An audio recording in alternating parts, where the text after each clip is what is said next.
Hey, hey, thank you all so much for joining another episode of Celeste the Therapist Podcast. My name is Celeste. I'm a therapist from Boston. If you've never been here before, thank you so much for giving me a try. I appreciate you. What we do on this podcast is I talk about things that we struggle with, and then I help you think about ways to process it and how to deal with it because life gets really challenging. Today we're doing something different. So, this is going to be a five-part series. This is going to be the first episode out of five total that we're going to do on healing your inner child. A listener wanted to know more about it, and I thought the short episodes I do are great, but also this is a topic that's really important to me, and I think it's important to give it some time. And so we post every 2 weeks. There's a podcast that drops. And so in between these episodes, it'll give you time to think about it. It'll give you time to do the homework assignment, right? This is going to be very interactive. We're going to break down what healing the inner child is, what it is, and how you can integrate it into your life. So if you've never heard of inner child healing, or what is the inner child, these next few episodes are going to be for you. I do want to warn you that sometimes when we go deep and if we're not ready to go deep, it can be really challenging. And so you may be like, I don't want to go there, right? So you take a break from me for the next five episodes. Or you may start going there and realize, this is too much. And that's okay, right? Again, there's no wrong or right way to do the work, right? However, you get to where you're trying to get to by doing it, it's okay. And, it comes with all of these ebbs and flows of emotions. You may decide, I'm going to listen to it, but I'm not going to do the work. I just want to hear it. That's okay, right? But whatever you decide to do, make sure you do what is best for you. So if you've never been here before, I do have a wellness center located in Stoughton, Massachusetts. And it's a place where we have therapists, and we also have somatic classes that allow you to work on your body and your body's response, because a lot of times we don't realize how much our body holds on to pain. It really holds on to a lot of pain. So healing your inner child. I'm Celeste the Therapist. So let's just get into it, right? Introduction to your inner child. So this is the first lesson that we're gonna go over. And again, I encourage you to grab a notebook, right? Take some notes. Whether we're talking about this subject or any subject I talk about, I really want you to think about how you can integrate it into your life. How does it apply to you? Take what applies, throw away what doesn't apply to you. But the more you have a mindset of understanding and learning, the more you can grow, right? Whether we're talking about your mental health, whether we're talking about finances, whatever you're trying to do, keep an open mind, right? So if this is something that's new to you, I need you to keep an open mind. So today we're just gonna define the inner child, the connection to mental health and why it's so significant, and you're gonna learn some common signs of unhealed inner child, which are emotional triggers and patterns in a relationship. Okay. Now, definition, what is the inner child? So, inner child is a psychological concept representing the childlike aspect of our personalities that holds our emotions, our memories, and our experiences from our childhood. So, it's the part of us that holds on to the innocence, the joy, creativity, right? Those sound like really great things. But it also carries wounds of past trauma, our unmet needs, and negative beliefs formed during those years. Now, you may be like, how we meet inner child, I'm a whole adult, right? And you can be a whole adult and still that inner child stuff come out, whether it's you or somebody you think of. If you could think of like, dang, you're kind of acting like a child, you're doing a temper tantrum, or you find yourself impulsively responding to something, you be like, damn, why did I do that? That's the inner child that's coming up. So the inner child is not like a literal child is in you, right? But it's metaphorically a representation of the younger you, the vulnerable parts of you, right? So take some time to think about that. Like if there's moments of your life or things that you could think of, if you could take a moment to think, and if you found yourself doing something and thinking like, why did I do that? What was I thinking? You weren't thinking, your inner child was thinking, right? That part of you that holds all of these things, right? Because a lot of times when we talk about inner child, like in a healing the inner child way, a lot of times we think of like trauma and pain, but there's also a lot of joy in our inner child. There's also a lot of creativity in our inner child, right? So there's so many facets of who we are that's embedded in us because of our experiences. And depending on how you grew up, right? If you've had some really hard experiences, then as an adult, life can feel really hard. A lot of times when people who struggle with, where I realize that it seems like this is happening, that's happening, where they don't feel like they have control. I can tell that by the way they speak about things. I already know without even knowing what's going on, that what happened in their childhood, I already know that they had a really hard life, right? And they never got a chance to reconcile with that life. And because of that, even as we get older, we'll still find ourselves responding from that kind of childlike space. So, why is this inner child significant, Celeste? Why do you want me to sit here and learn about this inner child stuff?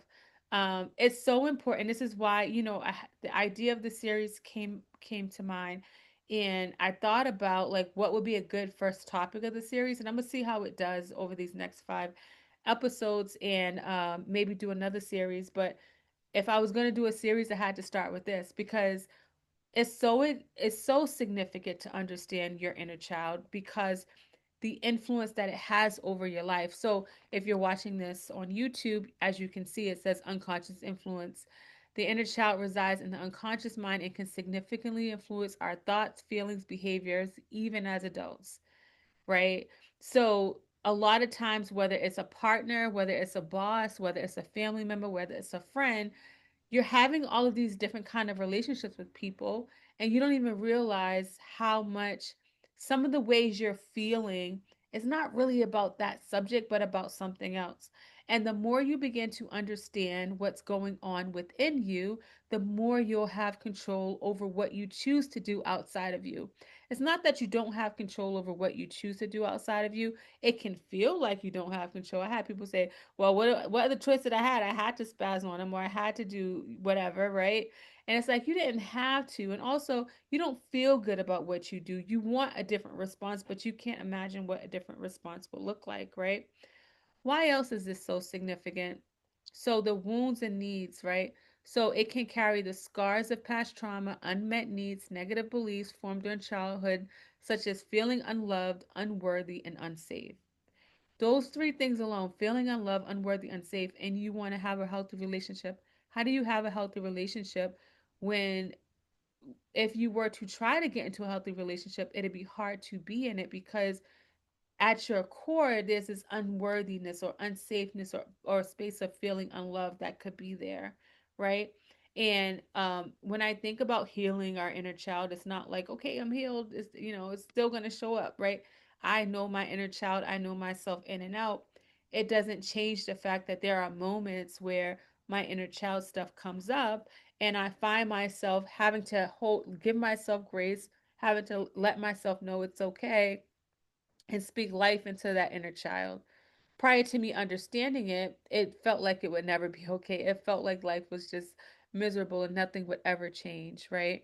And so I need you to understand the reason why these things are significant because has gone on in your life, and it doesn't have to be that you went through some major trauma. There's a lot of smaller things that could have happened that you're not aware of, right? Also, not just, I don't like just talking about the pain, but when it comes to joy, when I work with people, when we get to a certain space, I'll be like, oh, they'll be like, yeah, I used to draw when I was younger. I used to actually love it. Or I used to paint, or I used to play this or that, right? They're in an unfulfilled job and it's paying the bills, but they feel like there's something missing. Oh, how about that creativity, right? That you used to do when you was growing up? How do we get back to that? Right? So understanding your inner child is not just about like, oh, all the pain I went through, but what about all the joy that I experienced before I jumped on this American dream bandwagon and made life just about making money? Yes, I need money to survive, but how do I live? How do I tap into who I am? Right? So understanding your inner child is very much important to operating in life.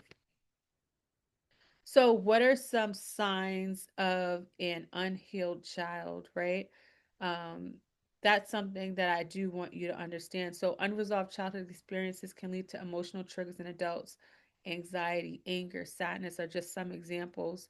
when you have not resolved those childhood experiences. So, for instance, there are people like me, like I was very in tune with my trauma as it was happening. And so I always felt this deep inner like pain, right? Like this depressive pain. Anxiety was there. It wasn't as prevalent where externally you can see it, but based off of my actions, it definitely anxiety was there. And there are some people who mentally escaped, right? And trauma was there, but they did something else, right? And when you don't reconcile with what's happening, that becomes your personality. That becomes what you think life looks like. I tell people all the time, I can't believe like I can sit here and be filled with so much gratitude because I never thought that I would have a peace that surpasses all understanding, a joy that surpasses all understanding.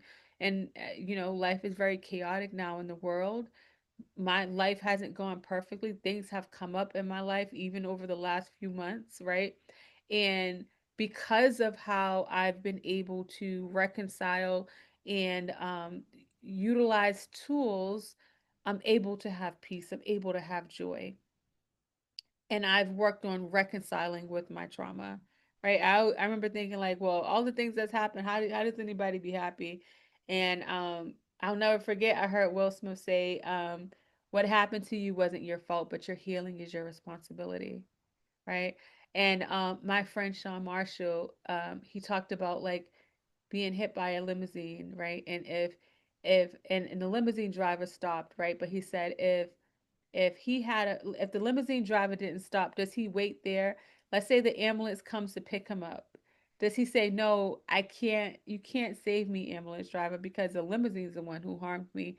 I need the limousine driver to take me to the hospital because that's the person that harmed me." I feel like essentially that's what happens with us when we go through trauma, right? We don't realize we're doing that, but we do. And because our mind is so creative, our mind continues to replay the trauma over and over again, and it becomes our identity, right? And then sometimes changing that identity can feel really hard because it's all you know, right? Like, believe it or not, it's like that doesn't make sense. Why? Who wants to live in pain? Nobody wants to consciously live in pain. But our systems are so powerful that we don't realize that we're being pulled into that direction. So really being mindful of that. Another signs of unhealed trauma. So some patterns you might find that come up from your unhealed inner child, such as fear of abandonment, that was me, difficulty trusting others, or repeating unhealthy relationship dynamics, right? A lot of times it's not just the partner. I'm noticing these unhealthy dynamics, friends, family, work dynamic, right? Like when I work with people I can see it across the board how it relates, how their patterns relate. And if you're not working on understanding your inner child, understanding what's going on, you're going to find yourself in these like really crazy dynamics of relationship patterns and not realizing why. You ever be like, "Damn, I feel like I'm on a hamster wheel." Like it's like I can't get off, you know? We're literally in a battle with ourselves. I tell people all the time, it's you against you, right? Yeah, these things may have happened, but we can never go back and change what happened. So does that mean that my life continues to look how it looks? And there's so much power in the mind that goes underutilized, right? So the next thing I want you to think about is a homework assignment, right? We just talked about the definition of an inner child, right? Why it's so significant. And if you're a visual learner like me, you know your girl got the slide deck on for you because it helps me learn. And so, we got the audio, we got the visual, so we talked about why it's significant. And then we talked about some signs of an unhealed child, right? Now comes the homework assignment. And again, like I said at the beginning, if you just want to listen to this for knowledge, I'm with you, baby. Listen to it for knowledge. You might not be there. But if you're in a place where you want to go a little further. And also, if you're working with a therapist, this is a great way to bring some of this stuff that you're hearing and trying to understand into the sessions. It's a great way to do that. And even if you're not, I believe in therapy. I think therapy's great. I also understand that therapy is not the only tool. I also understand that there's not enough therapists. I also understand that everybody can't afford therapy. And so I'm very innovative in the way that I have been operating, the things that I'm doing. I'm working on new things now, because I want people to have access, right? I just think access is important. And I don't want access to stop us from our next steps of healing. I I didn't have access to like somatic classes like yoga and these other things. I went on YouTube, right? I didn't have the financial means at one point, to do these things because I didn't have a babysitter. I waited till my kids went to sleep. Something about the way my mind's been operating over the years is I don't look at the barriers. I look at them, but I don't get stuck in the barriers. I'm like, I can't do that, but what can I do? That's what I want you to get to the place of, right? I created this podcast literally because, and if you're new here, this podcast started in 2018. And I started interviewing people who were doing things to empower others by sharing their story because I wanted people to know, like, yeah, you may not have this or that, but there's other ways to heal. And people have learned how to work through some things by hearing other people's stories. There's power in community, there's power in storytelling, right?